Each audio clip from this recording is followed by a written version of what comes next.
It's time for Wrestling for the Culture, where we take a look inside to see what the wrestlers of color have been doing this week. Hello, ladies and gentlemen, and welcome to this edition of Wrestling for the Culture. I am your host, Brian H. Waters. This show, of course, is brought to you by the Wrestling Realm. Make sure you are following us each and every week. Make sure you follow us on Twitter and Instagram at Wrestling Realm, where you can get cool images or just our thoughts on wrestling anytime we're watching it or want to jump in the conversation. But if you want to follow each of us individually, make sure you follow my brother, the real Dwayne Allen, at Dwayne Allen 24, and follow me at Brian H. Waters. And of course, subscribe to the YouTube channel where you can catch some of our videos where we're in the studio together, or you can catch episodes of Break It Down with Brian H. Or we also have content such as Gimme the Book. So make sure you check that out. And then, of course, log on to Facebook, join the Wrestling Realm group page, find the fan page, like it, and then, of course, make sure to subscribe on Apple Podcasts, Google Podcasts, Stitcher, Spotify, and more, folks. So, what are we doing? We're still thriving off the great victory of the one, the only Kofi Kingston. This week, he showed us couple celebration videos. One, Kofi went on Instagram to show us his appreciation for all of the outpouring of the WWE universe. Now, of course, I can't post a video. Why? Because, copyright laws that goes against that. I don't know how some of you guys do it, but hey, not going to take that chance. But Kofi would go in there. He would show us, just love and support. One of the things I just saw he posted, so make sure you check him out at The True Kofi. I know he ain't paid me to say that, was that his mom sent him a video of the people in Ghana celebrating his championship win. And it just mimics the celebration that we had here. But this week on Monday Night Raw, Vince McMahon scared Black wrestling Twitter, because we just knew Kofi was going to drop the title immediately, as he had to defend, as I said last week as I was recording while I was going on, Kofi and Seth Rollins had a winner take all match. Fortunately, if you're a fan of either guy, nobody lost their title, because the Bar, a team I had not been so happy to see until then, interrupted. So once they did that, they said, you know what? Double disqualification, no winner. Kofi and Seth Rollins will go ahead and defeat the Bar on Monday Night Raw. Then we move on to SmackDown, and what happened? Same old, same old. But this time it was Kofi Kingston. It was the whole New Day going against the Bar and Drew McIntyre. What's up with that? Nonetheless, New Day was successful.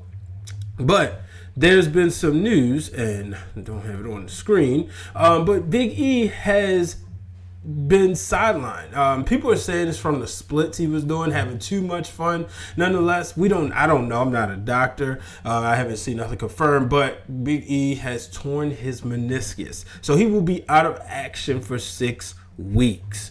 So definitely thoughts and prayers go out to him for fast healing. He's, on Twitter poking fun at himself, saying, hey, you know what? My meniscus are like, I think he said potatoes or biscuits or something. And then he posted a link to SWV Week. You guys can check that out. But you'll understand when you listen to the song why he's continuing to poke fun of himself. Let's move on. Sticking right in the WWE, we saw Bobby Lashley give Dean Ambrose a nice send-off. Everybody knows they said Ambrose's last match on Monday Night Raw was this past week. This was it, because his contract had not been renewed, and therefore he would not be staying. Well, Bobby Lashley introduced him to a table, put him right through the announce table, right where his wife was. So but nonetheless, Bobby Lashley standing tall. He's very angry since he lost the Intercontinental Championship to Finn Balor at WrestleMania. And then move on. We saw Ricochet and Aleister Black coming up. Even though they came up short at WrestleMania, they were successful on both Raw and SmackDown. They beat Bobby Roode and Chad Gable. And then on SmackDown, they teamed with Mustafa Ali, to team to go against Ali, where they defeated Rusev, Shinsuke, and Andrade. So Ricochet is making his presence known on the main roster. Shout out to the Street Profits. They defeated the European Union this past week on SmackDown. So, congratulations to them. Now, let's talk about it. Sasha Banks. Rumors out there that she was supposed to be on Monday Night Raw, that her and Bayley were going to team up and lose to Alexa Bliss. Now, we all know Sasha and Bayley lost the tag team titles this past week on WrestleMania to the Iconics. Well, rumor and innuendo, because I haven't seen anything confirmed, was that she was unhappy and that she was not pleased about losing the titles and threatened to quit. We also know that she was supposed to be on the Wendy Williams show, however, had to cancel out due to emergency. I don't know what's going on. I know Rusev is out there, said Botchmaster, tweeting her and telling her, peace be gone. Rusev does stuff like this. He trolls, whether this is a work or not, who knows. We did see that Sasha posted a picture of her and Bayley with the Iconics after they had won the titles. We also saw Sasha and Bayley smiling, watching WrestleMania, the rest of it, especially the main event. So who knows? I think everybody should sit back, reserve their judgment. Would I be sad to see Sasha go? I'm gonna be honest with you, probably not. I mean, you just move on. She good, don't get me wrong. She's a good wrestler. She puts on incredible matches, but I was disappointed because I was, really starting to see some more growth in her and Bayley with this tag title run. I would have loved to see a reign. Maybe that's what they were promised. Maybe they weren't. Maybe they decided to go in a different direction at the last minute. I would like to see them regain those tag titles. So maybe, let's just say, if that's the case, maybe we should just pump the brakes and see what would happen if they had an opportunity to regain the tag team championships. Let's see them do the chase. Perhaps they could give us a good, believable chase until SummerSlam. So I'm not going to jump to conclusions and start judging whoever. I know I say a lot of things on Facebook in the Wrestling Realm group, and that's why you should join. But I will stand by my statement and say that if she did leave, it would be cool. It would suck, but we would move on and we wouldn't be complaining any longer. So let's move on to the independents, where we're going to start off with Firefox. That is the team of AR Fox and Myron Reed. They defeated Desmond Xavier and Matt Cross at AAW. Also at AAW, we saw Jacob Fatu, I should say, defeat Larry D. Let's move on to WTF, Wrestling Theology Federation, where we start with Queen Amita defeated Pamela Starr. So I know the graphic has Moxie Molly in there. I'm just going to assume that perhaps that she was not able to make the show, and it turned into a one-on-one match. Nonetheless, Queen Amita, I hope I said that right, Aminata, I'm sorry, Queen Aminata was victorious.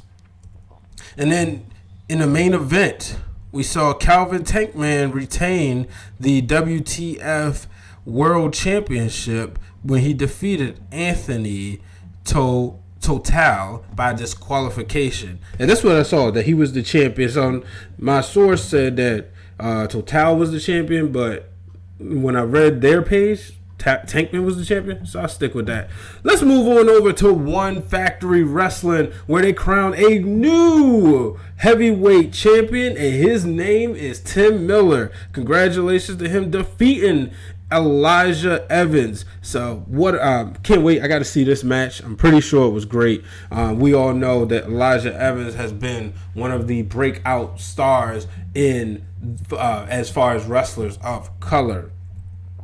And then shout out to my homie Ariella Nix retaining her Victory Pro Wrestling Women's Championship this past weekend as she defeated Ashley America. And then another good friend, Ruthless Lala became the new RSW, Real Shoot Wrestling Women's Champion. So congratulations to her. Shout out to her, always putting it out for the wrestling, always giving shout outs to the wrestling realm. And then we have a new, a successful title defense as Cam Carter defeated Jason Kincaid for his first successful title defense, and he was presented with a new Pure Wrestling Championship. So congratulations to Cam Carter.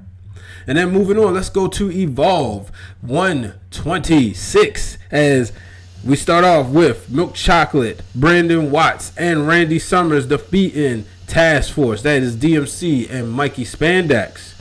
Then we have Angelo Dawkins defeat Eddie Kingston. Leon Ruff defeated Adrian Alanis and AR Fox, and that was on Leon Ruff's birthday. So let's move on to the Black Wrestling Alliance presents Black Gold. We're going to start off with the new New York State champion from the world of unpredictable wrestling. And his name is the Red Hook Rottweiler, Christian Andrews. And then the Pitbull Omega winning his third HPW Tri-State Championship. So congratulations to them. Also, got another one real quick. This just in from the Black Wrestling Alliance. You know, I was in my man's DM. Shout out to my guy over there at the Black Wrestling Alliance, Dazzle, as he let me know that Cupid, let me make sure I got this right. Yeah, Cupid this past week defeated Alex Cupid defeated Roy Johnson. Fun fact, he says, Roy Johnson was Alex Cupid's first ever opponent 3 years ago. So that's coming over there from the UK where the Black Wrestling Alliance lives. So, ladies and gentlemen, make sure you check out Black Wrestling Alliance on Instagram at Black Wrestling Alliance. Make sure you are checking my guy out, Dazzle. Check out the interview I did with him. I got to get him back on the show. I told him to have him back on when Kofi won the title, so that's going to happen. Look out for that. Ladies and gentlemen, that is going to do it for this week's Wrestling for the Culture. Make sure you tune in each and every week to the Wrestling Realm for brand new content. Make sure you are following me at Brian H. Waters. Make sure you are also keeping up to date. Follow the Wrestling Realm for just cool content. We just like to talk wrestling, you know, none of the drama, none of the BS. Just sit back, enjoy wrestling. Let's talk about it. You know, I know we're getting into that slow period before the WWE heads over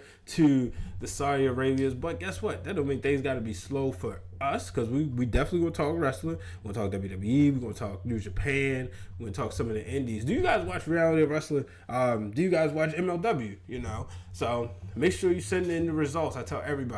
I try to make sure I accommodate everybody. So if you have results out there, you want to share your championship wins, your victories, we're gonna celebrate all victories. Shout out to my boy The Truth over on the PNB Pardon My Bull podcast, where he says celebrate all victories. So to all the wrestlers out there, whether it's a 1, 2, 3 for a title or not, celebrate your victories. Even if you lose, celebrate the fact that you was able to get in the ring and do your work of art and leave in a safe manner.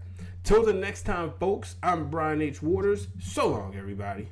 Hey guys, thank you for tuning in to this episode of Wrestling for the Culture. If you like what you see, go ahead and hit subscribe down below, and make sure you check out other content brought to you by myself and the real Dwayne Allen.